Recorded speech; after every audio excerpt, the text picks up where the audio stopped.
Hey everyone, how you doing? This is Amon Green, Green Bay Packers all-time leading rusher, and you're watching Packers Total Access Live, your daily source for Packer content.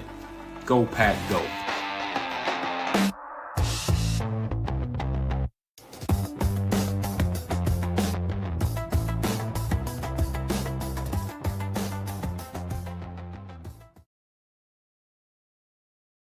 What's up, guys? Welcome into Packers Total Access. My name is Clayton. You can check us out on packernet.com. Find me on Twitter at Packers_access. Joined alongside Tim in Green Bay, here to bring you guys a continuation of Victory Monday as Victory Monday rolls on, talking about the Packers' 28-21 victory over the Chicago Bears at Lambeau Field. Man, we've got all kinds of good stuff to dive into. I know the chat is already lit up. I want to thank everybody for supporting the channel. It's been a big day for the channel. Everybody showed up in force, the live streams, the videos, watching them later, hitting that like button, all that good stuff. We greatly, greatly appreciate everyone.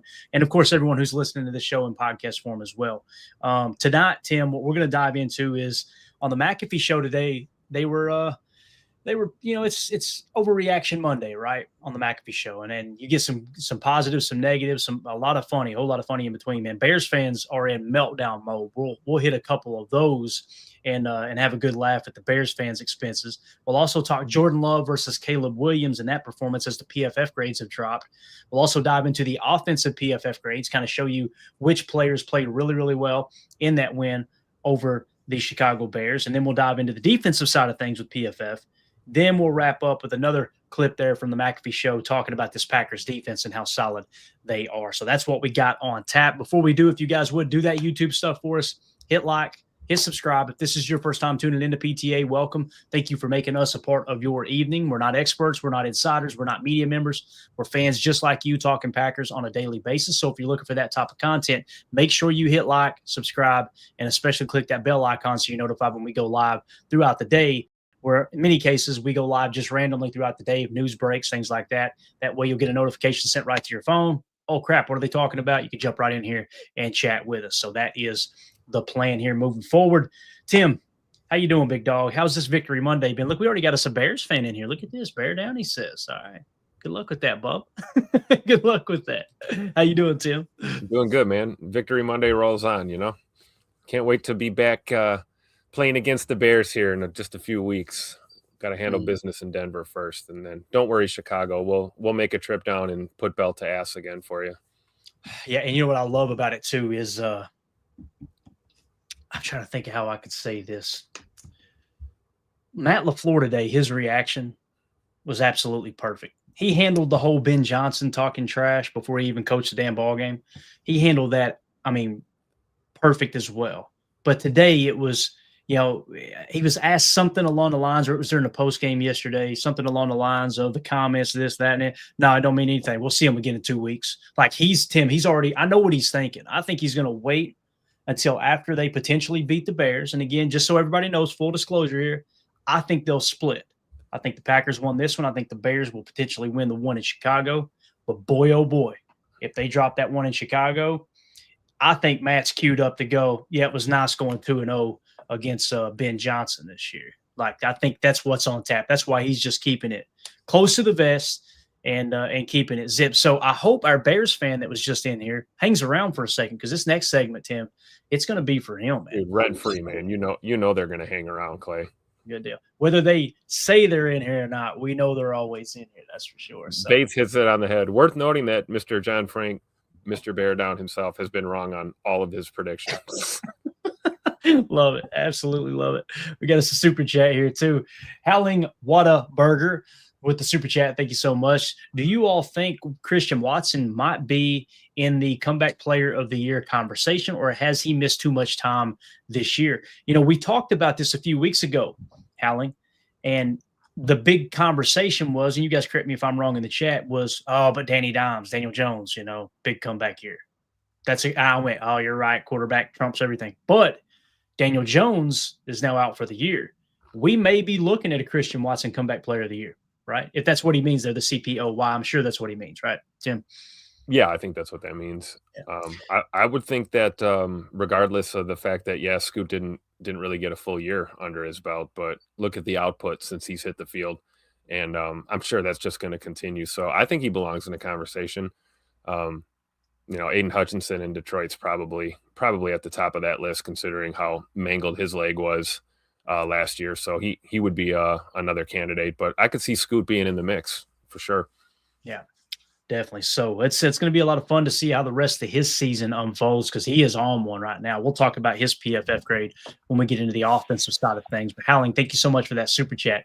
Tim, give me a Ben Johnson grab, man. Let's jump right into this, dude. I'm excited to talk about this. So on the McAfee show today, it was Overreaction Monday. You guys can go find this on Twitter, as I had retweeted it out from the McAfee show over on X. And they were reading the Overreaction Monday tweets from pretty much every fan base across the league that sent these in. Right now, I want to say this, as always, there's probably language in this. Okay, so if you got kids in the room, be aware, be ready to turn it down.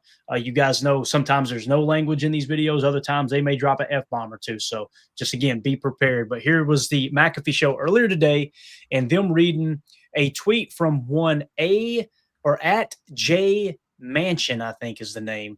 And of course, they hit the hashtag I don't want to overreact, but we'll just play the clip and let it unfold. We'll pause it in between and get our takes on it. Tim, this is gold. This is the Bears fan base in a nutshell after getting their asses kicked by the Green Bay Packers at Lambeau Field. Here we go. Hashtag I don't want to overreact, but good or goodest. Give it a damn rest. The Bears are frauds, and history will tell the rest of this franchise is satisfied with having the one ring 40 years ago. The team has been going down ever since. If you want to be happy, don't be a fan of the Chicago frauds. Doesn't believe in the fan base already calling them frauds. Tim, last week they were talking about how they were coming in Lambeau to take care of business, and they were going to prove that this team was the real deal going on to win a Super Bowl here. And just hours later, they're calling themselves frauds. Unbelievable. Yeah. Go ahead. Go ahead. I mean, what else do we expect, right? I mean, this is, like I said, new franchise quarterback every couple of years, new delusions of grandeur every year. And they double down on lunacy. It's actually fun to watch. Get your popcorn out. Yeah. And Kieran in the chat, hey, Packers fan, I'm the only one who saw all the national media coverage on how great the Bears were and downplaying our win. It's funny. They went from the Bears are going to run the North. They finally cut the corner. They're going to knock the Packers off. That was the chatter all week long. And now they're just a little bit off. They got just a hair. It's going to take another year. What happened to all that energy? What happened to all the energy that these Bears were the real deal, and they're going to prove that they're the real deal? They proved they were the real deal against the Pittsburgh Steelers and Mason Rudolph. Give me a break. Anyway, let's continue here. Anything like that, which I can really respect, especially because he capitalized letters too, or maybe his phone or whatever was typing for him said, hey, this is probably the start of a new fucking sentence. I'm going to capitalize this T for you. I appreciate the smartphone doing that. On that note, what did you like so much about this that made you pick this? Well, I just had to go through first and make sure that he was an actual Bears fan, and he is, but it was tough. Ty Schmidt, the Packer fan, just cross-checking, confirming, okay, this ain't a Packers fan trolling. This is a guy who had a legit Bears account and has been tweeting about the Bears for a long time. You love it. Because it's weird because Bears fans have been very, very vocal, very, very chirpy every other Overreaction Monday. Then they get beat and no one wants to put one out. And, usually when you get beat, that's the perfect time to do it because you can really go crazy. But I seriously couldn't find I figured the consensus would be like, hey, we're fine. This team is the best Bears team we've had in a long time. We're going to be good. But not a lot of those out there. Most of the ones I did see were negative. And it kind of was like, hey, this was our opportunity to really show that we are the kings in the North like we've been touting all year. And we got beat.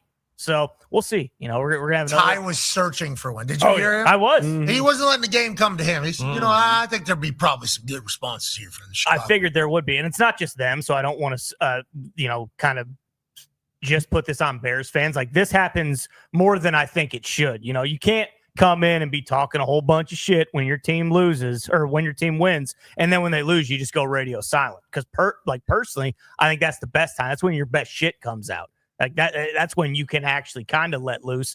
And, we got a lot of fan bases that just don't want to do that. Oh, they don't. Isn't it hilarious how that works, Tim? Again, man, we got so many bookmarks. And what I like doing now is taking those bookmarks and putting that tweet side by side, throwing in a screenshot and tweeting it back out. I'm like, what happened? You were saying this was a slam dunk win for the Bears. Now all of a sudden it's, well, we knew they didn't have really a chance against the Packers, and it's going to be about coming back to Chicago. The Packers don't stand a chance in Chicago in 2 weeks, which is hilarious because we have owned that building for how long, Tim? Decades? Yeah, the better part of a decade at least, going back, if memory serves me correct. I'm trying to think of the last time we caught an L at Soldier Field. Yeah, been a long time. Let's continue. They don't want to turn their back on their teams. I kind of respect that. I don't take it that way. I think it's kind of what people are saying about Notre Dame is, oh, we got beat. I'm going to take my ball and go home and pat. And then next week when we win, I'll say, fucking Super Bowl's back on. There's a lot of that. And I just, I don't think it should Was be that way. Shane Gillis right there? No. Does it sound like him? They go on a little Notre Dame bit. Tim, I thought it was hilarious, though, man, that the fact that these fans all of a sudden now they're calling their team frauds. It happened that quick. And we've kind of become accustomed to it here with the Chicago Bears fan base because, again, every offseason, they've usually got this energy in the offseason, right? And then when you get into the season, reality starts to set in, and then it becomes about, well, we weren't really ready this year. Next year is going to be the year. And then they get to May and June and July, and it's, oh, my God, this Bear. I mean, we've been hearing this since Mitch Trubisky, Oh, yeah. It's been that long. It's just wild to think about. What's your thoughts on this, man? Yeah, I mean, it's not all Bears fans, right? There's always the selected few in every fan base that kind of sees it clearly, and they're willing to admit when they're wrong, or they just, don't put themselves out there making sweeping statements that are going to allow them to get dunked on later in the first place. So I don't think it's the entire fan base, but yeah, everyone's kind of got their own view on things. But I respect the guys more that, own their opinion, even if they're wrong. I mean, look how many times we're wrong. We're wrong on the show all the time. We own it. You're not going to hear us walking it back or making excuses. So I think it's just that portion of the fan base. I mean, we've got Packer fans that behave very similarly, right, Clay? Mm-hmm. That's a fact. That's a fact. Nick McSwain, LaFleur undefeated in Soldier Field. You love to see it, man. Love to see it. We got Caldwell Corner here. So many bookmarks that now say post is unavailable because the Bears fans don't want the smoke. Isn't it funny how that works, man? I'm sure it's just a technical glitch on X's side, that Sure. the tweet just won't pull up. So. Yeah, it's just not loading or something. Yeah. Love it, love it, love it. All right, so there you go, guys. Just a little look into the Bears fans having a complete meltdown. And again, what would I be saying if the Packers had lost? I'd be going, guys, we lost by 7 points. It's not that big of a deal. Learn from it, reset, watch the tape, make the adjustment to the scheme, the game plan, be prepared for them next time. Bears fans are, oh, my God, the sky is falling. So just absolutely love it. And John Frank says here in the chat, Pack Nation all over ESPN Chicago. There was someone that posted something earlier in our chat.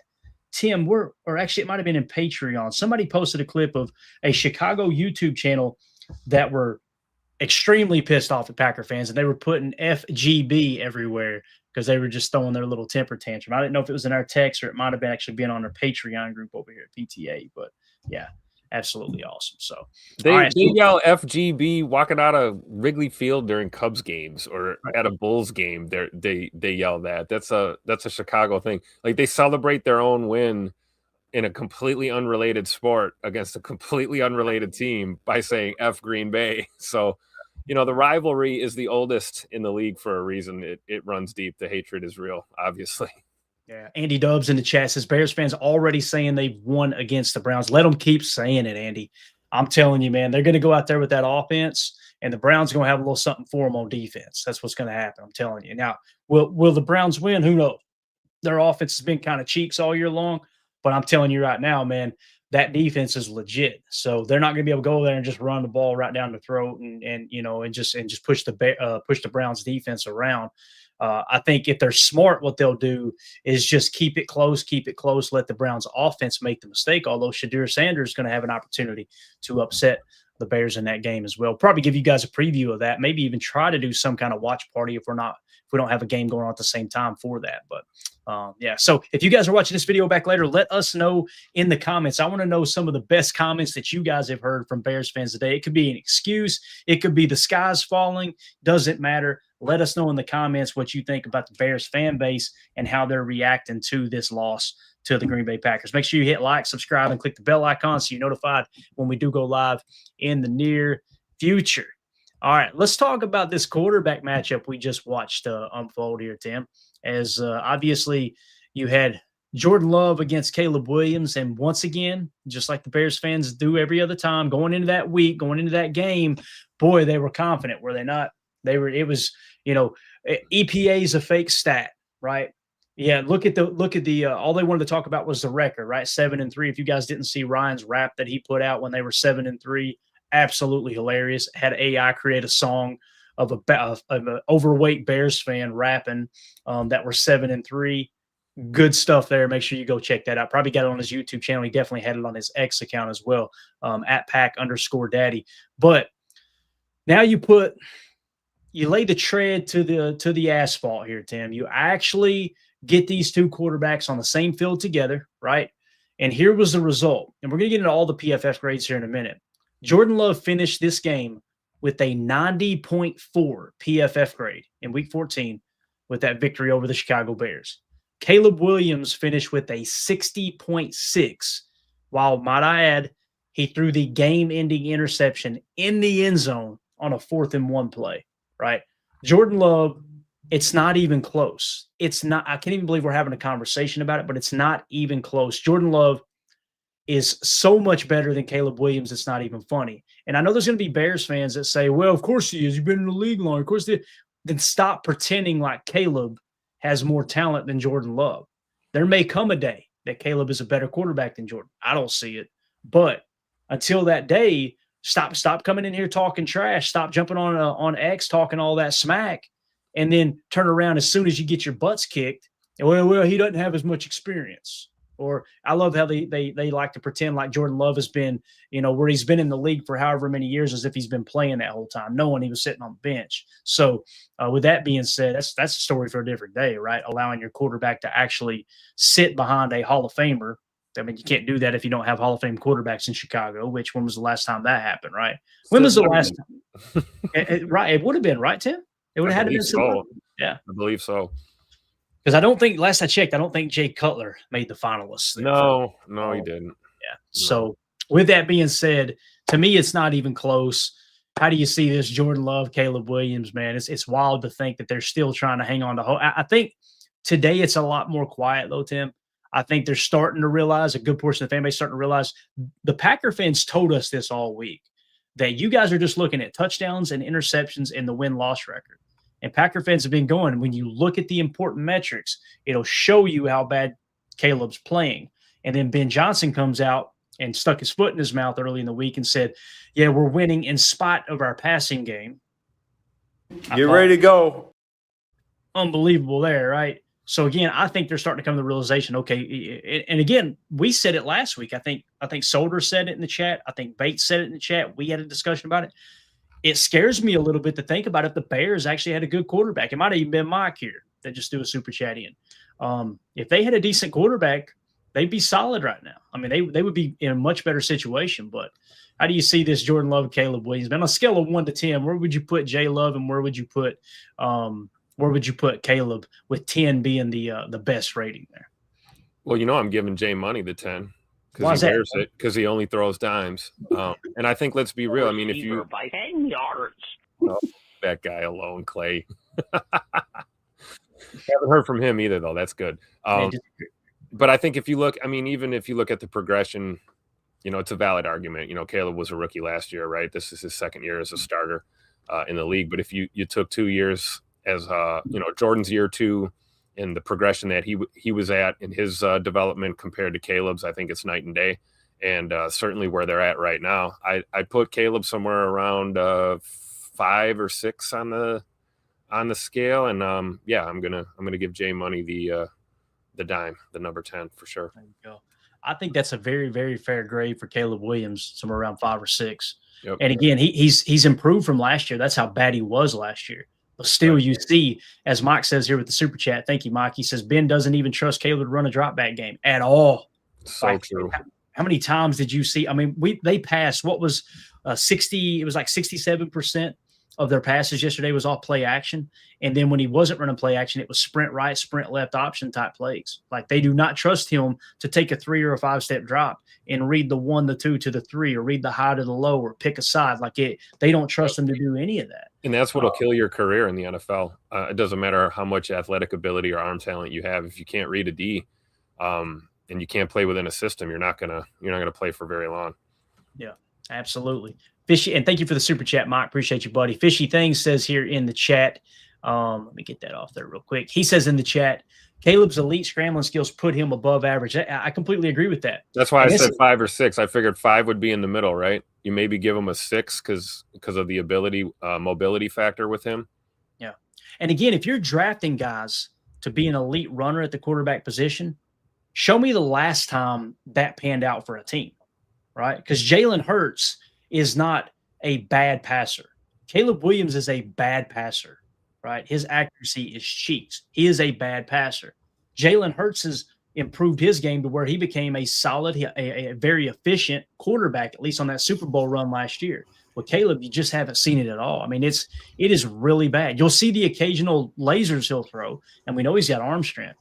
But yeah, I completely agree, Fishy Things. The way I like to grade quarterbacks, if you remove their ability to scramble, if the NFL changed the rules tomorrow and said you're not allowed to scramble, you're not allowed to scramble at all, how would you grade that quarterback? That matters to me more than how he grades out with the scrambling ability, if that makes sense. So we got Jacob joining us now. Jacob, we're just talking a little Jordan Love versus Caleb Williams here. I put a tweet out earlier. The PFF grades are in this Week 14 matchup.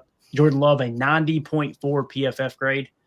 Caleb Williams, a 60.6. Is there anything you'd like to add to this conversation before we move along to the next topic, sir?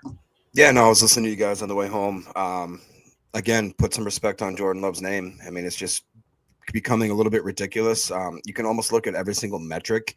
I actually got into a fight with my best friend's 10-year-old kid who, for some reason, went down the dark side and is a Vikings fan. And wait. Did you just say you got in a fight with a 10-year-old, Jacob? Oh yeah, I almost hit him. Yeah. I'll hit a kid. I'm not above it. There goes the algae. No, but he's trying to sit there and, like, honestly, it's not just him. We got some other group chat. You guys remember, if you guys used to watch the fantasy podcast that we used to do, we had Bad Luck Paul, who was our, just resident Vikings fan, aka the loser. And he was, he's trying to talk a lot of smack, saying that Jordan Love is not a top 3, if not a top 2, not a top 1 quarterback. You can look at any single metric right now, and he is top 3, top 5, if not top 1. So I just think that it needs to be kind of dealt with, and people just it stinks because they just feel like that they can't accept the fact that we went from Favre to Rodgers to now Jordan Love throwing dimes. Why, Tim? Because he wears what? Number 10, baby. Here we go. Just saying. Kieran in the chat, Caleb's running around as a quarterback is only going to last so long. It's so true. Exactly. And the clock is ticking for Caleb to learn how to become a passer. And I'm telling you, Ben Johnson, that's only going to last so long. If they go in, remember Ben Johnson set a preseason goal for Caleb Williams to be 70% completion percentage, right? Yeah. Caleb is not even to 55% last I checked. The adjusted completion percentage is a little higher, but it's way worse on the rankings.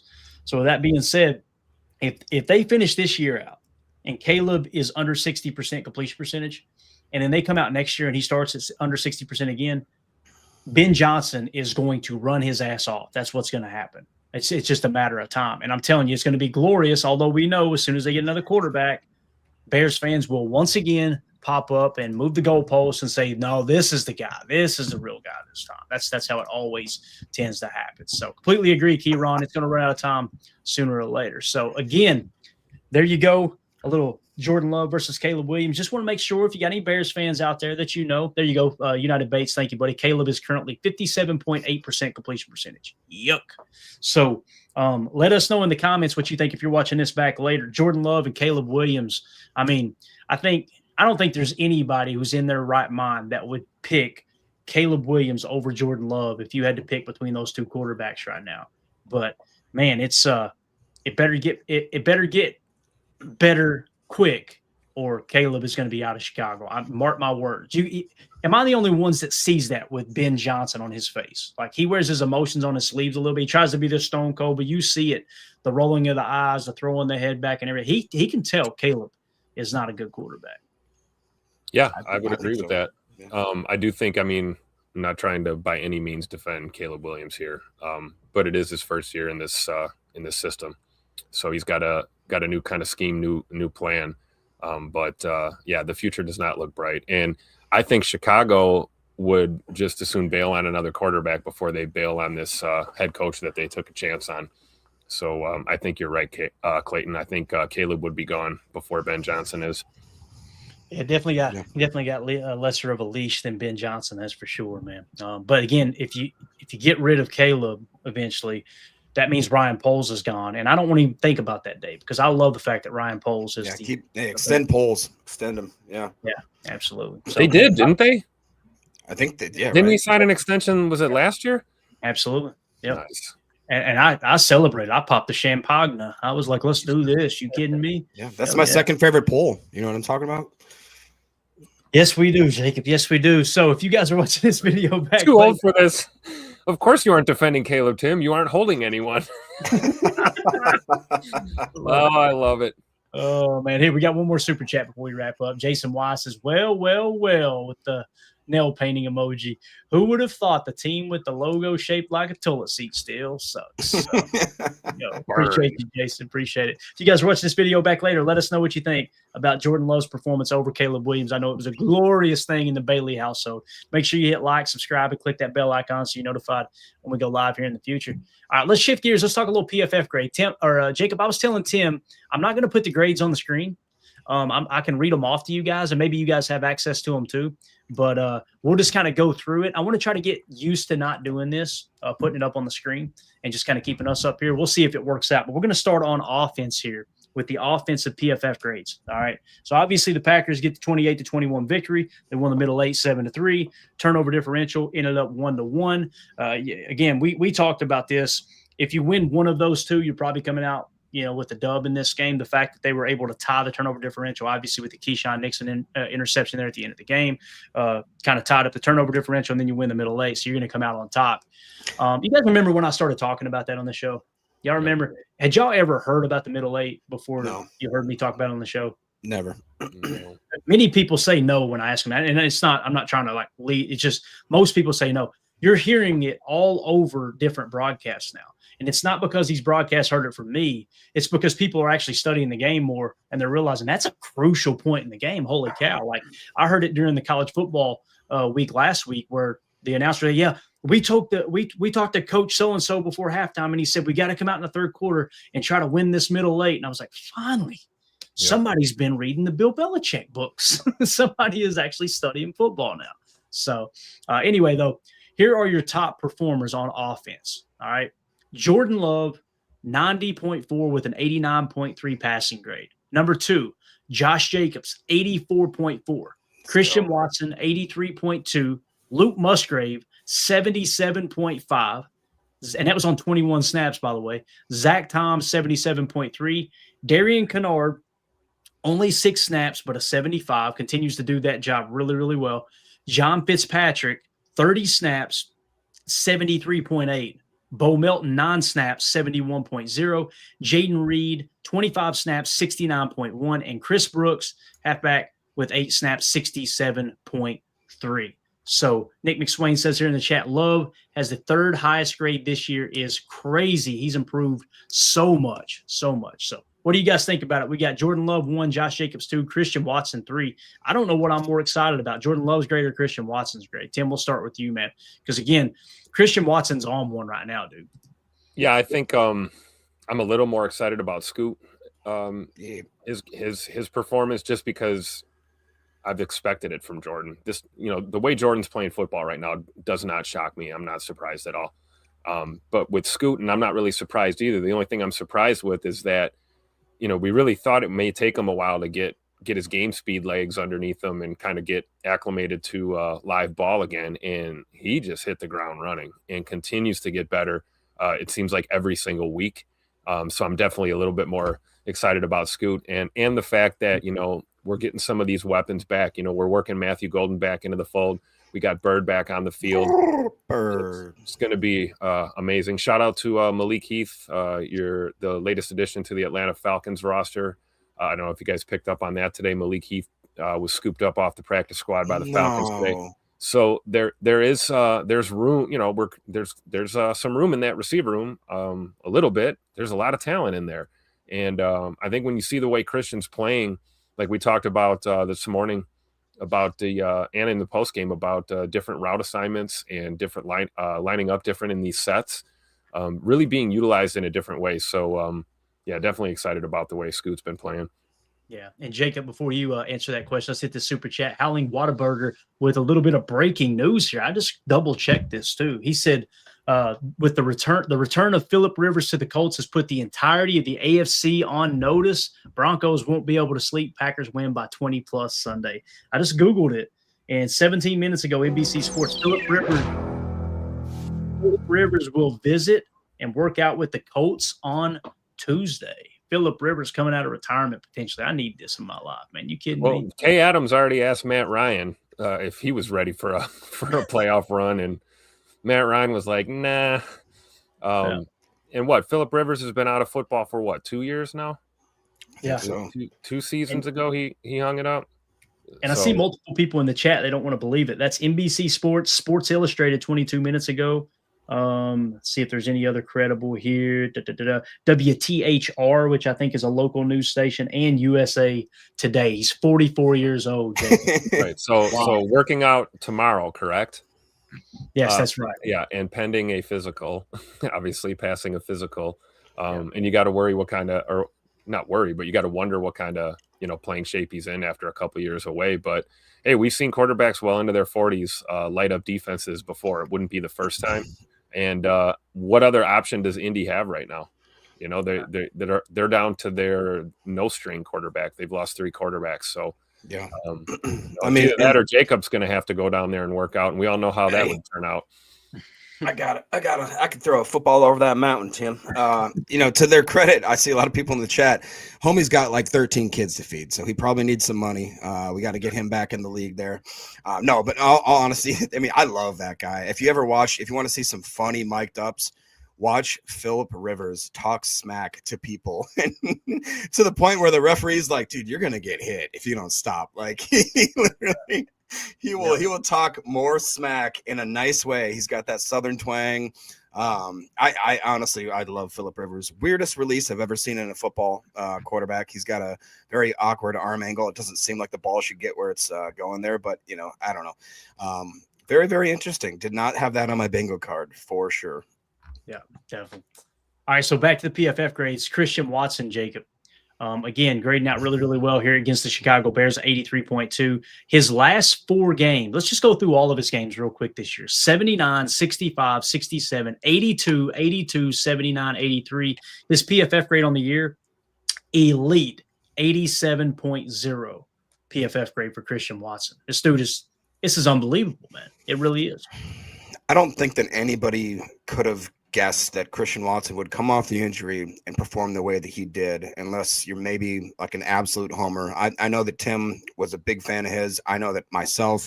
I'll even give a shout out to Ryan's kid, Colin. That was his favorite receiver that they took in the draft. I know that I was beside myself when we actually drafted him. I could not believe it because it just never seems to work out that way for Packers fans. Like, you got a guy, you want him to get drafted. All of a sudden it happened. He went through some adversity. I'll never forget the first time that he was, I believe it was against the Vikings, right? When Rodgers threw that just dime to him down the sidelines, right off the hands, right? And everybody said, oh, what a bust, blah, blah, blah. I went, not for Christian Watson. This dude is going to go back into the lab. He's going to put the mad scientist hat back on. He's going to come out stronger than before.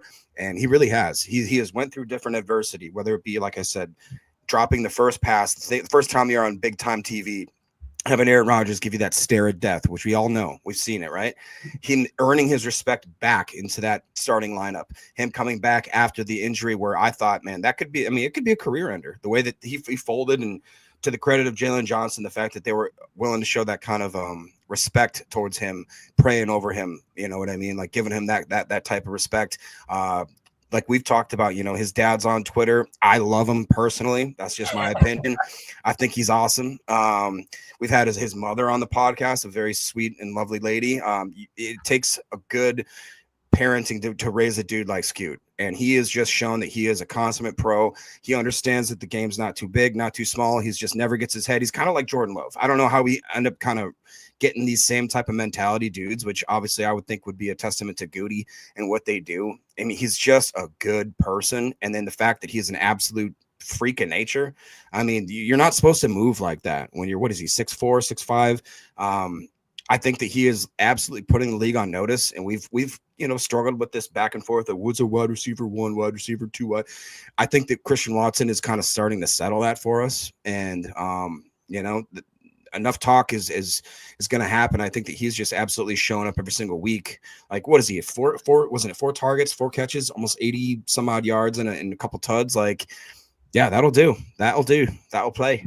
Yeah, J. Cole in the chat says, can we lock him up for about 4 to 5 years? We can, but we got to wait 1 year from the extension he just signed. I think that's still in the rule book of the NFL. So they will be. I'm guaranteeing you they're going to be looking to do that as soon as they're free to do that. And it says a lot too about Watson and the fact that Christian was willing to take that prove it deal as opposed to going, no, I'm going to bet on myself and just wait. And I like that the Packers gave him a little bit of guaranteed money too. Like, okay, this will kind of protect you a little bit if things do go south. And obviously the injury's worse than we plan in terms of the rehab. So a 2-0 for this says, am I crazy, wrong, or insensitive to say that Watson tearing his ACL wasn't actually a bad thing? He came back better. There's many cases that you hear that the knee is stronger. Sometimes these guys are playing with stuff that's that's in there. It might be not necessarily a slight tear, but a little bit of a sprain here or there. And then all of a sudden it tears completely. You have to rebuild the thing. And when you rebuild, it actually comes back stronger. I was hearing, I think it was Robert Brooks talk about this from back in the day. And it was an interview this past summer. And they said he's still got metal wiring in his knee from where they redone his ACL. That's how far things have come. Obviously, that was a long, long time ago. But, yeah, it's medicine's come so far along. So I understand what you're saying, too, over this, and I don't think it's insensitive. I think Christian would agree with you. I feel stronger than I did before. Because once you accept the fact that, no, that knee is actually stronger, right? You get that past that mindset of, crap, this thing's going to go on me again. It actually will hold up better than it did before. So, yeah. Yep. I would say that that's fair. I would stop short of saying it's not a bad thing. Anytime a guy injures himself and misses a ton of football, it's a bad thing. But the fact that he's stronger, faster, better coming off of it is undisputed. And you're seeing that on the field, right? I mean, I remember we saw, right before camp started, we saw Scoot running around catching footballs, and we kind of blew our minds because we didn't anticipate him coming back into the fold until, maybe a week ago. This time of the year was our initial projections. And I think Scoot just grinded his ass off and, got ahead of schedule, got himself in shape, and he's now executing on the field, man. It's awesome. I love it. Our resident doc in the chat, Holmes MD, says it is true. There is less ligamentous. How Clayton, help me. Ligamentous laxity post repair. Really going to ask me. I don't know. I'm not a doctor. I did my best. All right. You're using those big words. Since I don't know what they mean, I'm going to be offended by it. Doug in the chat said, my daughter tore her ACL in high school. If they use hamstring to recreate the new ACL, it does come back stronger. It's the cadaver grafts that are better. Man, y'all using those big words, dude. We got all these people in the chat that know all these medical terms and everything. All I got to say is he is a G. You go. All right. New drop, by the way. All right. So other PFF grades. We didn't talk about Josh Jacobs much there. 38 snaps, 84.4. Dude was playing outside of his mind. That is his best grade all year long. So he's playing his best football according to PFF. On the season, he's now up to an 85.7. So Josh Jacobs, man, can't say enough about him. We talked Jordan Love. Jordan Love now on the year up to an 89.9. This is Aaron Rodgers territory, guys. We might as well say it. We talked about it in the second half of 2023. He went on a run that Rodgers never even went on in the second half of 2023. But he's a grown-ass man now. And it was the touchdown interception ratio was just unbelievable. The grades were off the charts. And then he comes back in 2024, gets hurt in week 1, battles through that injury all year long. And a portion of the fan base was ready to throw him back to the wayside, right? No, he ain't whatever. Now you're seeing that the back half of 2023 was Jordan Love. That is Jordan Love. It's just, it's really exciting, man, that we've hit on another stud quarterback back to back to back. Luke Musgrave, pleasant surprise with that 77.5. He's great on the season, still down pretty far, 56.3. But if you go off of the last 3 games of the season here, 25, 36, and 21 snaps, his PFF grade 74, 66, 77. So you're seeing that bar continue to raise for Luke, and I think it has a lot to do with how they're utilizing him and letting him play a little more out wide, run those deep crossers, run some of those deep corner routes. That's what he does well. I'm telling you, I would come out next year and actually I would go try to find another tight end to group with Tucker Kraft when he's healthy. And Josh Wiley might be that dude. He's looking like, they call him the motion man, is what Green Bay tweeted out earlier, which I absolutely love. So he may be the one to group with him. And let's start letting Musgrave run with the receivers. That's what I would like to see happen. So, but yeah, there's your PFF grades on offense. Is there another player that you guys would like to see? I think the only other one that really sticks out to me is Jaden Reed. First game back, 25 snaps. Love to see that. 69.1 PFF grade. I'm not gonna lie, I was faded. I ain't gonna lie, I was faded. Like,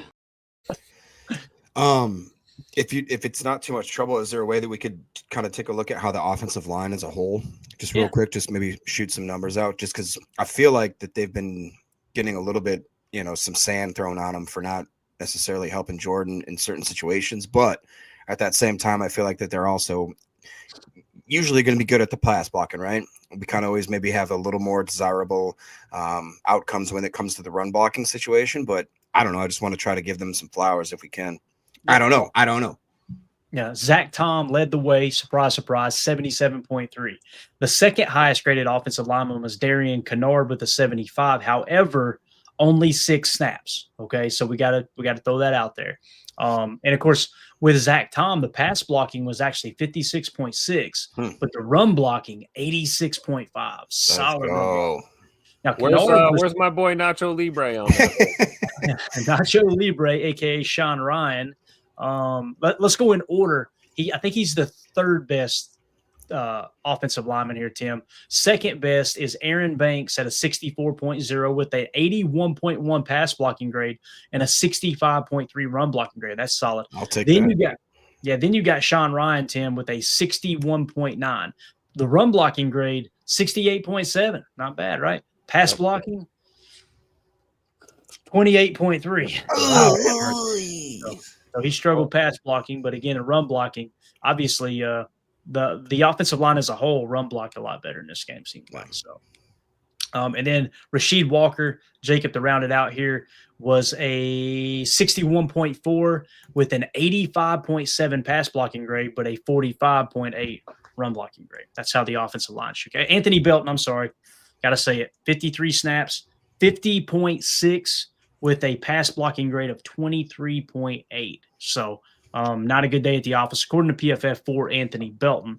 But again, getting the meaningful reps, maybe he'll put it together by the end of the season here. So, absolutely. All right. Any other questions? We good on offense before we move on to defense? Yes. Just real quick, what was Josh Wiley's PFF grade? 66.0 on. Take that out of tight end 3 or 4. Let's go. He's solid. He is a solid. He got some hands too, man. The guy's a pass catcher when we need him to be. Yeah, absolutely.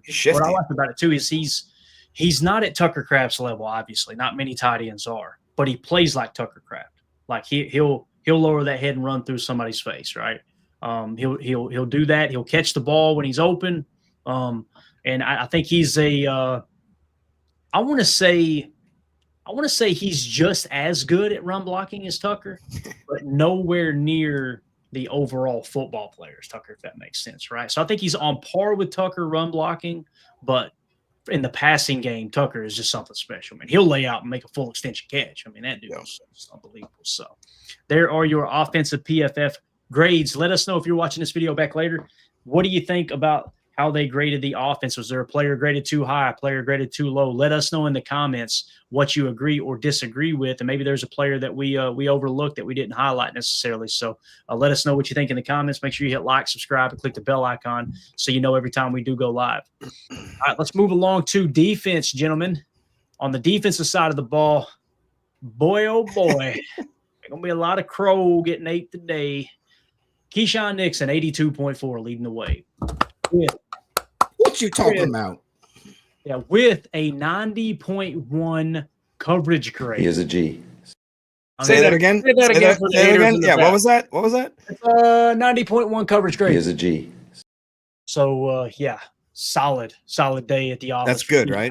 It's pretty good, right? That's last I checked. That is good. So 82.4, run defense grade 68.4, tackle grade 76.6, pass rush grade 71.9. They fired him on at least one blitz. And then the coverage grade, like I said, a 90.1. I mean, the closest player in coverage grade to Keyshawn Nixon's 90.1 for the Packers was a 75.3 by Javon Bullard. Wild to think about. So Bull was all over the place yesterday. He was playing great football yesterday. Absolutely. Joe Pack Joe in the chat. I want it to be known in the chat. I apologize to K9. We appreciate that, Joe. Fishy things. Super happy to be wrong about K9. Good job, K9. Apology forms available. K9 didn't score over 92. He says bust. Feel a little bit short there. So second on this list. Go ahead, Jacob. I'm sorry. No, I said it last night, and I think this morning or whatever. I really do think that K9 doesn't get enough respect. I think that like his aggressiveness at certain times can maybe be a little bit like disconcerting, and that it could maybe put us in a certain type of situation. But you need somebody like that on defense. You need somebody between him and Carrington, just John, like that gets in those guys' heads, and you can see it does. Like you can literally watch them getting to the point where they're gonna, like we saw the replay where he comes back. Guys are coming back into our huddle to try to like start stuff, and if the refs had their head out of their butt, they could actually start calling the game right, and we could actually take advantage of that a little bit more. Then I'm very, very excited. I think Keyshawn Nixon is a great addition to this team, and I'm very, very glad that I was wrong. I will eat the humble pie. He is a Green Bay Packer. Yeah. They call him K9 because he's a dog. I got to do it, Tim. I got to do it every time. Receiver by 10 yards. Poor Corey. Poor Corey. All right, so number 2 on this list, and it kind of goes hand in hand with this comment that you guys marked. Ron Sample said 2025 coverage grades. Cooper DeJean, 71.7. Pretty good, right? Not bad. Yeah, Javon Bullard, 72.3. That's better. Here's a guy. Yeah, Javon Bullard, second highest graded defender for the Green Bay Packers, 75.2 with a 75.3 coverage grade and a 72.4 pass rush grade as well. Javon Bullard, boys, don't look now, but his coverage is now it's really good. His coverage grade on the season, listen to how he improved according to PFF. 47, 64, 46, 58. Right? Now, starting in week 6, 68, 67, 67, 77, 62, 80, 69, 75, 73. So, on the season, he is now sitting at a 69.5 defensive grade with a 72.1 coverage grade there. So, my man Javon Bullard is he's on a different level. This is the guy that we seen when we watched the college tape, right? And again, last year, 1 second he's having to practice at safety, the next get an injury there. Now he's got to jump back to the slot. They've let him settle into the slot. And boy, oh boy, and Tim, this is coming off a week where we were wondering if he was going to play because of the injury. Yeah, and he was a menace out there. I mean, certainly, obviously feels okay because he was laying the wood out there, man. That I know we'll get to it in Chalk Talk, but there were some plays that really stood out to me from Javon Bullard. I remember a couple of times watching, go, where's 20? Where's 20? You know, we didn't see him, and then as soon as he hit the field, he's immediately making plays out there, and I'm just glad he's okay and is going to continue to grow because it wasn't too long ago we were real concerned about that coverage grade with Javon Bullard, and he has exceeded all expectations, I think, as far as his development. So I think he's only going to get better the more he plays. Yeah, definitely. I mean, you guys know that I was the number one number one fan of the Bullard fan club. I still think that his best ball is in front of him. It's like to Clayton's point. I think that he's starting to understand how fast the game moves and what he can actually do. I think I saw somebody over here talking about how right here, like Greg's talking about, I love Bull near the line of scrimmage attack. He is fearless. He is not afraid to throw his body, just a human meat missile, if you will. And he's not afraid to throw the hammer down and just absolutely, like I said, get so physical where it's almost like, dude, take a minute. Don't do that. That's crazy. And I think that the coverage grade is starting to come around. And, I think he is just going to be somebody, again, to Clayton's point, once you get him in a position where you're not changing what he's doing in practice, where we're not asking him to do too much. I mean, Emilio talked about how, he had to practice one day at safety, the next at strong. All of a sudden they're throwing him in the slot like the day before the game starts. It's like, well, what can we actually ask for him if we're doing that to him? I think that he's going to be absolutely a dog going forward and just another awesome cog in the machine that we have here. Yeah, Ari Ironminer hits a great point here. These guys are so young, too. It's so true, man. It's so true. Doug in the chat said, Jen's right. K9 got benched after the personal fouls, came back and balled out, and ended up one of the 2 game balls given by Matt LaFleur. And I love the fact that he owned it, too. He apologized to the guys in the locker room during the postgame speech. Hey, man, sorry, glad I can come back and make up for those 2 mistakes I made in the first half. It takes a hell of a man to do that. It really does, man. Clayton's K9s are mad about it. You can tell. You can hear them out here. Oh, boy. Mandy's mom, side note here. Everybody hit like before everybody leaves here. I know y'all about to Everybody smash that like button for us real quick. We've got a bunch of people in a real quick story. My dogs lost their mind earlier. For those of you who don't know, I've got 2 full-blooded German Shepherds. My brother passed away a couple years ago, and I had to take in his dog, which is half German Shepherd and half Pyrenees. Okay, so he's a big dog too. They go nuts. I about went for the strap. I'm like, oh, somebody's in the house. I know that bark. Like, this is a different bark. I cut the corner, and Mandy's mom came in out of the rain and had her hood on, and they didn't know who it was. They were ready to.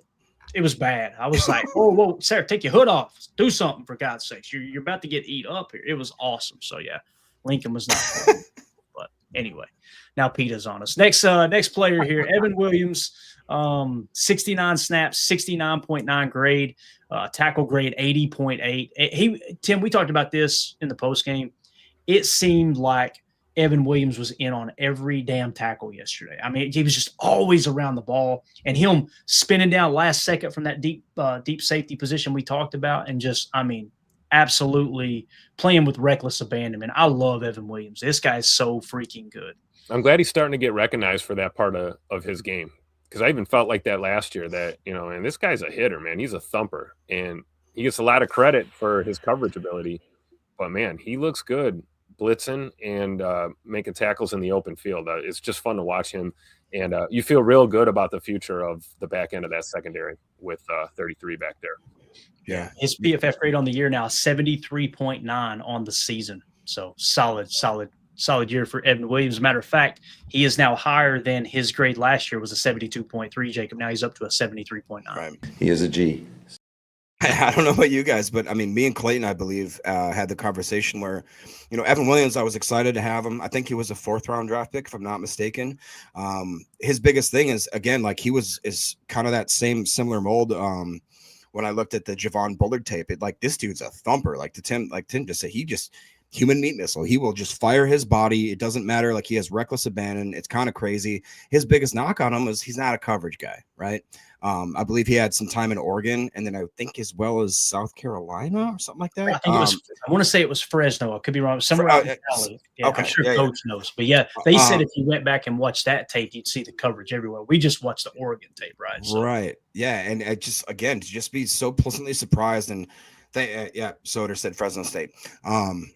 Just what a pleasant surprise to have a guy like him. And he seems like that he is wise above his years. I don't know about you guys, but everything from him in his tape, for his post-game coverage, the way that he just kind of, I think that him and McKinney next to each other, like, that's just crazy because he gets to learn from an absolute pro. I don't think McKinney gets enough respect on his name just because nobody talks about him because he's doing his job. You know what I mean? We talk about how guys in the secondary, if we don't talk about them, it's because they're doing their job. It's probably a good thing. He's learning from him, and I think that he also has that mix between of having that coverage ability and the stick-to-itiveness of just him being able to throw his head down. And like you said, Clay, he is just always around the ball. He's always around the ball, and it doesn't matter where it is. And the fact that if they can start using him a little more on the blitz, like the dude just seems like he is an absolute thundercat, bro. He's ready to throw down at any moment. Yeah, extremely high football IQ from such a young player. Yes. And he's not the only one. I mean, we see that with Edge Coop out there too, right. Extremely high football IQ. A guy looks like he's been playing for a decade. He's been in the NFL barely 2 seasons. It's a testament to the way we develop guys here, I think. Yeah, I love what Coach Lynn said. He's gotten better at every program he's been at, probably not done getting better. Again, we talk about a player ascending as they enter the league, right? That's definitely Evan Williams to a T. Completely agree there, Coach. All right, next on the list, Baron Sorrell. Only 11 snaps, but a 67.8. Let's freaking go. Carrington Valentine, 69 snaps, 67.8 PFF grade.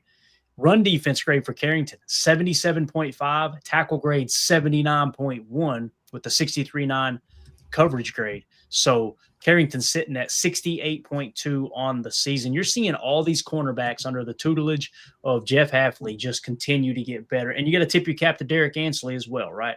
Obviously the passing game coordinator. So love how Matt LaFleur has built this defensive coaching staff, bringing in half and obviously having his hands in every aspect of it. Another thing he does not get enough credit for. Edgerrin Cooper, 67.2. Nate Hobbs, only 10 snaps, but a 66.6 with a 64.8 coverage grade. Nice little performance there. Get him some meaningful reps, get him back in the fold. Let's get him healthy. Micah Parsons finished today with a 65.7 PFF grade. Xavier McKinney, 64.4. Hopper, only 1 snap. Kingsley Enagbare, a 56.8. I don't know what they're smoking there. I felt like he had a much better game. So in terms of the defensive line, we talked about this a little bit, like who's going to eat up those reps, right? So we're talking about Carl Brooks potentially returning. He had the most reps. So Carl Brooks actually leaps Kobe Wooden in defensive tackle reps, okay? Or snaps, I should say. 47 snaps for Carl Brooks with a 45.2 PFF grade. I know it's a bad grade, but we're just kind of talking snap count a minute. Kobe Wooden was second at 43. Warren Brinson third with 27. And then you had Jordan Riley, the new addition, with 14. So it looks like it's going to be Carl Brooks, Kobe Wooden when you're in that traditional 4-man front with 2 big body defensive tackles. So that's good information to know. But I'll take that. Carl Brooks in the general. Yeah, we'll be all Carl right. Had a good game too. I'm telling you, one of my favorite plays of the game was watching Carl Brooks put the fear of God in that end around. Who was it? Was that Burden that got that end around? I was just gonna say he had the only other tackle for loss other than Kingsley. Absolutely, it looked like Smokey walking down the street coming across Devo, didn't it? Oh no. Hey, to your credit though, too, like you guys were just talking about, Edgerrin Cooper, 11 tackles, 5 solo. Next one was Quay, and then Evan with 7, Xavier with 7, Isaiah McDuffie with 6, and then Kingsley with 4. I really do think that Kingsley and Barre probably needs a little more respect on his name as well. Yeah. And Edgerrin Cooper on the season, Tim, 67.2. 75.1 defensive PFF grade with a 73.5 coverage grade. Yeah, sophomore slump my ass. Let's go. No doubt. Quay Walker on the day was a 51.1. He had a 45 coverage grade, a 48 pass rush grade, but his tackle grade 83.4 for Quay, and a run defense grade of 68.6. So on the season, Quay is sitting at a 54.1. However, I think the more positive news, Quay played 70 snaps yesterday, so he is fully healthy, good to go, right? Yep, and he looked good out there. He looked back to his old form pretty quickly. Communicating on that line too, doing a lot of the checks and calls with the D line on some of those run fits. It's good to see Quay back with the green dot, man. What do you guys think about the fact that, so we've all talked about, obviously, on the offense, how we get Reed back, how we got Watson back. 12 for this brings up a good point. If we can get LVN back by the next Bears game, Caleb will not be able to escape. I think there was another one. Yeah, Greg Rice saying, oh my God, I forgot about LVN. That would be insane. I mean, because if you could get him back, and even if he's just a fraction of what he was starting to ascend as well. And if we can get a guy. Yeah, 13% pressure rate, Jacob. Yeah. Let's go. Like, that is, you know what, if you want to look at what it takes to have a late round or a late season playoff kind of streak going, I mean, you get a guy like LVN that can come in there, and we got Enagbare, obviously Garry with Micah Parsons. I mean, it's just, who are you going to try to stop, man? Even when we got guys that are gassed on the field, we got other guys that are coming in. I mean, even I don't know about you guys, but I'm still impressed with what I see from Sorrell. He doesn't get many snaps, but the time he does, I feel like he flashes. And I think that that's a guy that, God forbid anything happens in this season, but let alone next season, the years coming up, I think that we got one in him too. Yeah, I agree. Anything else you guys want to hit on the defensive PFF grades there, fellas? Anything at all? I think we got it. All right. Yeah. All right. If you guys watching this video back later, let us know in the comments what you think about the players we discussed here. Again, Keyshawn Nixon, Javon Bullard, Evan Williams, Baron Sorrell, and Carrington Valentine were the highest graded players on defense. Do you agree with that? Do you maybe disagree with some of the grades of the lower graded guys? We want to hear from you in the comments. Make sure you hit like, subscribe, and click that bell icon so you know when we go live here in the future. So I think that's going to do it, guys. We hit all the PFF grades. We covered everything pretty extensively. Is there anything else y'all want to hit on before we wrap up here? Anything at all? Put some spec on our boys' names. I saw Rashawn Garry catching a little shade. I don't know what the deal is with that. I think Rashawn is doing very well this season, and you know, he's not strictly a pass rusher. I don't know if people are down on him because of sack numbers or pass rush grade or whatever it is. I've even seen people say he looks like he lost a step. The game I watched, it looked like 90% of the players on the field lost a step. It was frigid out there. It's hard to move. Well, probably everyone except Scoot, right? Because he almost cracked 22 miles an hour on that tutter. But I just would like to say, you know, don't sleep on Bane Garry. That's a guy that's going to show up when you need him the most. And right now, it's all hands on deck in the trenches. Yeah, I agree with that, Tim. And honestly, like his whole career, even when you go back to him in college, he was a team player. When he knew probably that if they wanted to go out and just let him, you know, run around with his hair on fire, he could do that kind of stuff.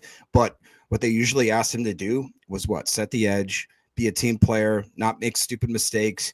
I think that in a way, that's kind of what they're asking him to do as his role, because we've got Parsons where he's going to be absolutely moving all around the field. He's going to be doing the Joker look. He's going to come off the edge.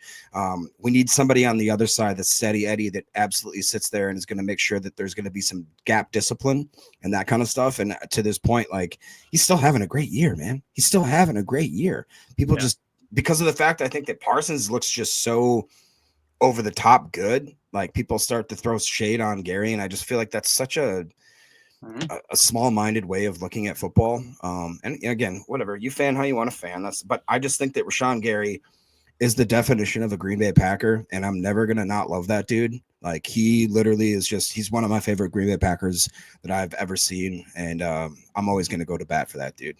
And as you enter your veteran days of your career, right, we're getting, you know, closer and closer to the dirty 30, right? You adapt your game, and your coaching staff and your scheme is going to ask different things of you than maybe you did in your first couple of years of the league.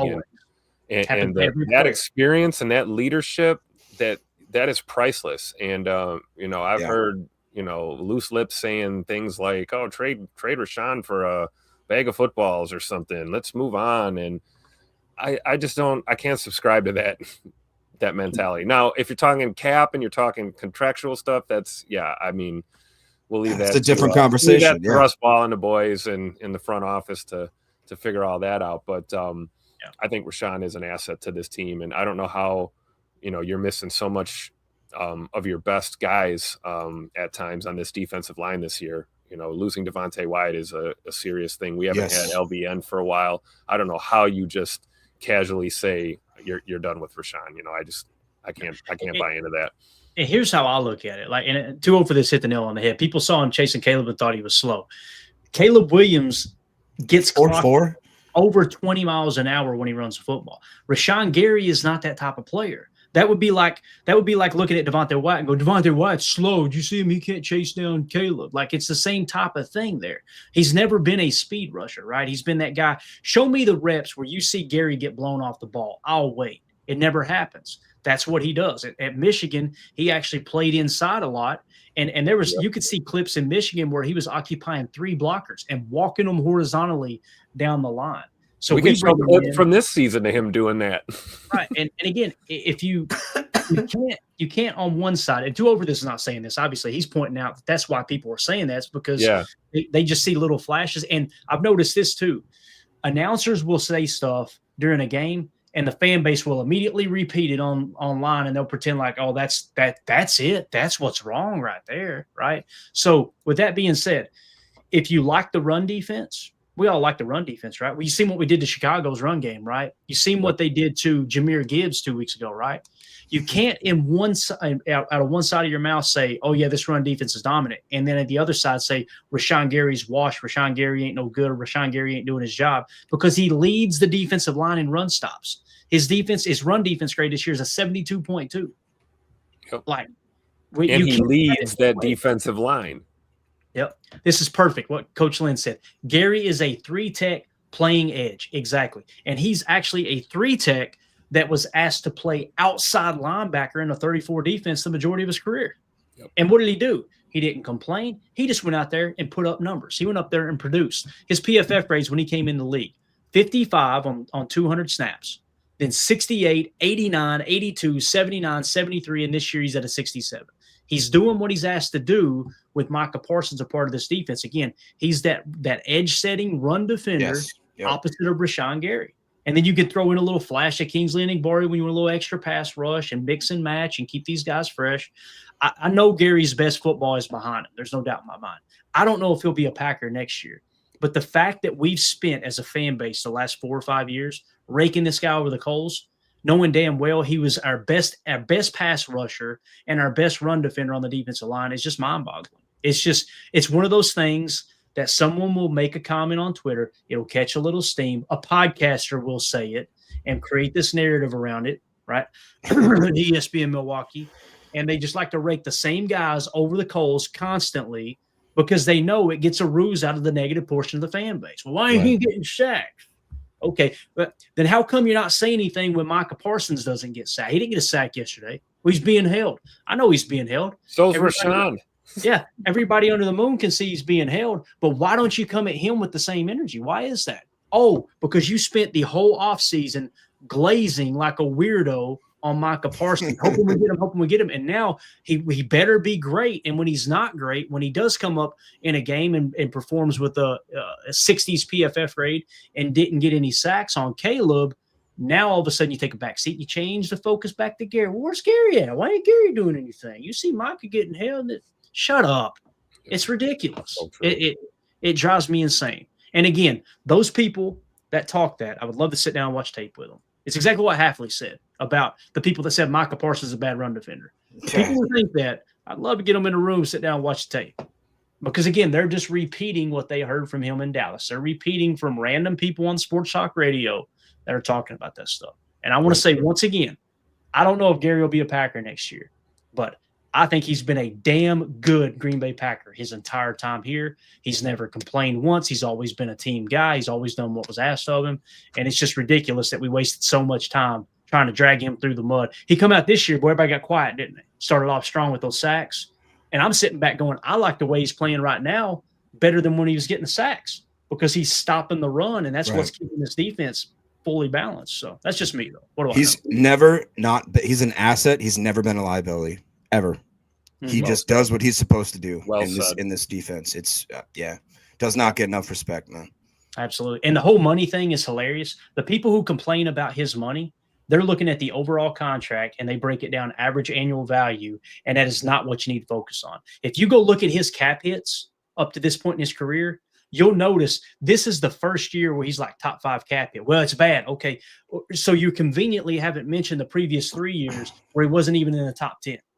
Well, that can't be the case. No, you don't understand how the cap works, and that's okay. But don't try to drag somebody through the mud when you don't know what the hell you're talking about. It eats me up, man. Yeah, there you go, Kieran.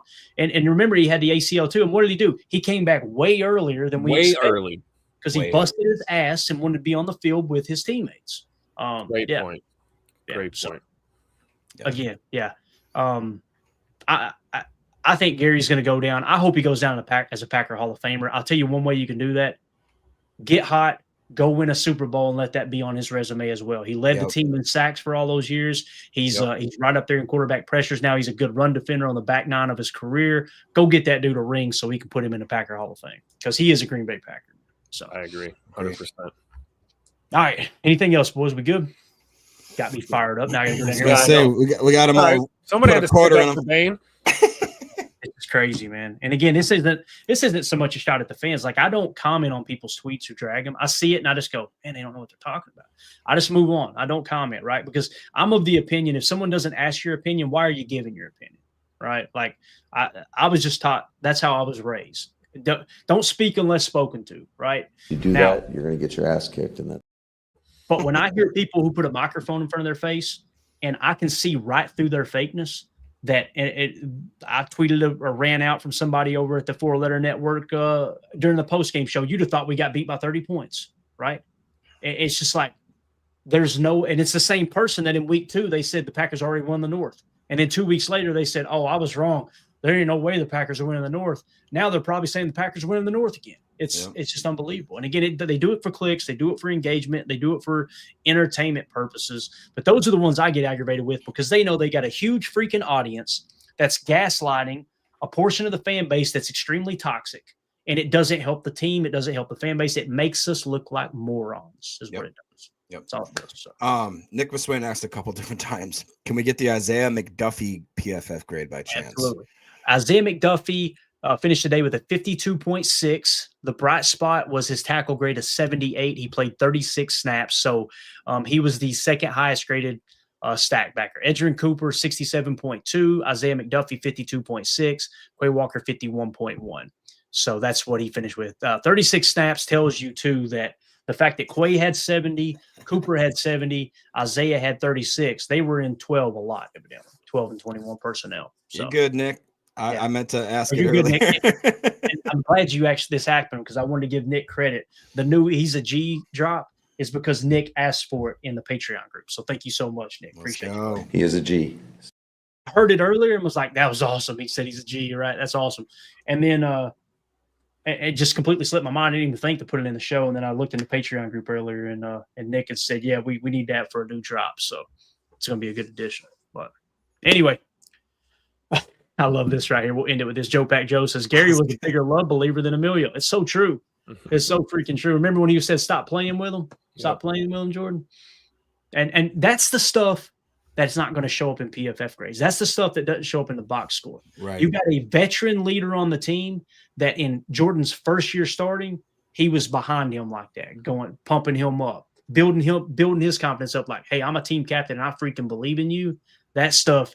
That's what the people on the big networks are not going to talk about. They're just not going to do it, man. So, right.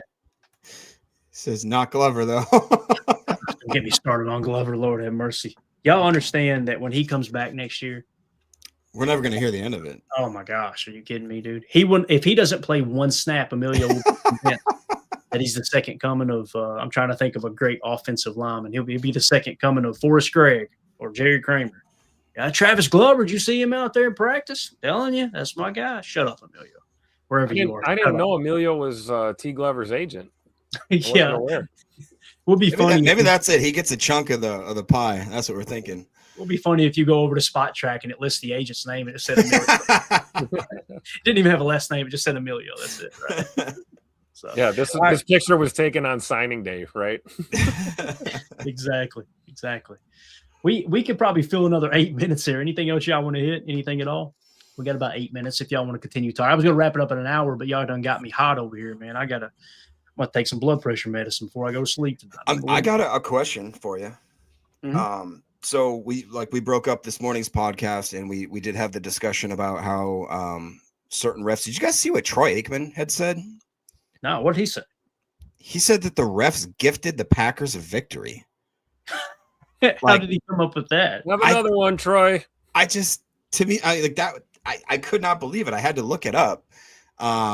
It didn't track. I just heard that the chat's going nuts. I just heard that he'd said it. I looked it up. He did say it. I just don't understand the mentality there. Like, obviously you're going to have, guys like Greg Olsen, your Troy Aikmans that clearly just have a bias against certain teams. And honestly, I would do that too. If I let's say I played on let's just call it like numbers a crappy team. Right. Numbers don't lie though. He had to see the penalty yards and the penalties called, right? It's just weird to me though, right? Like we're supposed to look at these guys as experts and quote unquote analysis. Like Yeah. How does that anything work? on X at all? There ain't nothing on X. I just typed in Troy Aikman Packers, and there's nothing there. But it wouldn't surprise me. Now we done started something, Jacob. Yeah, Gotta get me, verify Troy. this stuff. You know that ugly guy, Keyron's Troy like, did you Aikman? really say that, Jacob? Look. Keyron gonna go looking for Troy now. Unbelievable. Don't want you. Keyron after you. I promise you that, man. Jen Wright said Troy didn't watch the game. That's right. I believe it. He was listening to those old Lori Morgan CDs. So, that's worth. But all right. Anything else? He's not an attractive man. All right. Can we just get that out of the way? I'm just sorry. Yeah. And I agree with what Coach is saying here. I may be in the minority, but I enjoyed the hell out of Tom Brady's analysis yesterday. I don't know if you guys did. I thought he was fun. He was upbeat. That's why I made the Benjamin Franklin comment on Twitter. I said he might have went across the Michigan line and got him a little Benjamin Franklin. He looked like he was just like a little kid up there having fun, you know? How did you guys feel about Tom Brady in the broadcast? Am I the only one who watches the games on mute? I think he's getting better. I'll be honest. When I first saw him, it seemed like he was, which it's weird to say that Tom Brady would be nervous. It is weird though. Like when it's a different sort of dynamic when you're just going in there underneath the center and actually just have to play football versus, that there's going to be millions of people listening to you live. I think you could sense that type of situation and the way that he kind of called the games. But I agree with Clayton and with a few people in the chat. I do think that he's starting to kind of settle in a little bit. And it's like to Jen's point though, I'd rather listen to Larry. Like Larry McCarron and freaking they're just so good, man. They are so good. Yeah, they are the best, man. I feel like they're the best radio broadcast team in all of the NFL for sure, man. And I grew up listening to some really, really good broadcasters back in the day. Like, my brother turned me on to some old audio clips of Myron Cope for the Steelers back in the day. If you guys don't know who that was, who's that? Man, he was the Steelers radio guy for a long time. He's the one, I think he invented the terrible towel. He had just a Yinzer accent and was just so excited about the Steelers. And then of course we grew up with the John Madden and the Pat Summeralls, and I love the minimalist is what I like. And if we don't have a minimalist, I want a former player that loves the game. That's what made John Madden so great. Is you could tell when he talked, he loved the game. He was having fun. Like Joe Buck said one time, when you listen to Pat Summerall and John Madden call a game, it was like you were sitting on the couch having a beer with buddies watching the game, right? Yep. Tom Brady here lately, it's why I personally like Tony Romo. Tony Romo would get all jacked up and excited. I want that. Now, I don't want it to be fake, and I'm not going to mention the name because I'll catch a lot of hate for it, but there's a broadcaster that goes over the top with it. It just feels fake. But I really, really do like the former player analysis when they let him talk about what's important. And that's what you're getting from Brady here lately. I feel like he's actually talking like a former player and not toting the company line that the execs want him to tote, if that makes sense. So, who I really like that I don't think anybody would ever say is one of their favorite, Kenny Albert. I like Kenny Albert. Yeah, he's got a good voice. Yeah, he's definitely got a good voice. Doug in the chat said you guys need to listen to Jim Irwin and Max McGee. I remember Max back in the day. Back in the radio. Yeah, McGee was always 3 sheets to the wind, as he should be, right? As he should be. There you go. Let's see here. Benduro Chair. I hope I'm saying that right. I thought there you go. Thank you. I thought Drew Brees was good. Tony Romo is fun, man. All these guys can break it down, but Brady is a little quirky. And yeah, there's some quirkiness. I mean, the guy eats avocado ice cream. What are we talking about, right? So avocado ice cream? Yeah, that's his big thing, man, on the diet, dude. You don't like avocado ice cream, Jacob? No, I love pistachio ice cream. You guys ever tried that? Yeah. It's good. It's good. Should we ask Caleb if they have any at the store? Make us a McFlurry with that. Give me some of that soft serve, Caleb, like you. Yeah. Hey, he's easy killer, easy. I like ice cream cake from Dairy Queen. You know what I'm saying? Oh yeah, one of those big ones too, man. You kidding me? So that's how you feel 2 more minutes. Boom. There you go. All right. Pistachio ice cream is fire. I agree. Thank you. There you go. Nick McSwain, I'm convinced I know more about football than Greg Olson. Greg Olson. Now, Greg Olson is probably one that again, you ain't got nothing nice to say. Don't say anything at all. He gets on my damn nerves. It just feels like they always put him in a game where he's calling for one of his former teams, and it is so biased. It's not even fun. It's just like, shut up, dude. Shut up. Yeah, so. I'm too old for this. My favorite ice cream is mayonnaise and olives. There you go. All right, got it. Deep offense reference, if you can't remember that. Yeah, they call that Michael Scott. Stop Scott eating special. it. Yeah. What's a Buster bar from Dairy Queen? What do we got here, Ben? What are we talking about, bro? A Buster bar? Man, I haven't been to Dairy Is Queen. that one of those? Is that one of those just chocolate shell dipped vanilla ice creams on a stick? Is that what that is? Y'all call it a Buster bar where you're from? We got the chunks of like the cookie and They all were that. called The crumble. Dilly Bar. The Dilly Yeah. Bar. No, that's different. That's different. And what's Dilly a bar Buster is a straight dip where it's like the chocolate yeah. sauce that hardens up. The Buster what's bar the- is gonna have clusters of like cookie crumble goodness. They're delightful. Oh, you fancy, huh? Okay. All Yeah. right. I got Dairy you. Queen, you're welcome for the 15-second free. Yeah, you're right. Sponsor the show. Try it. Holmes in the chat says, Clay, DQ, large ice cream cakes are like 10,000 calories a piece. Shaking my head. Hey, listen, Holmes. Take it easy, Doc. Listen to me, Holmes.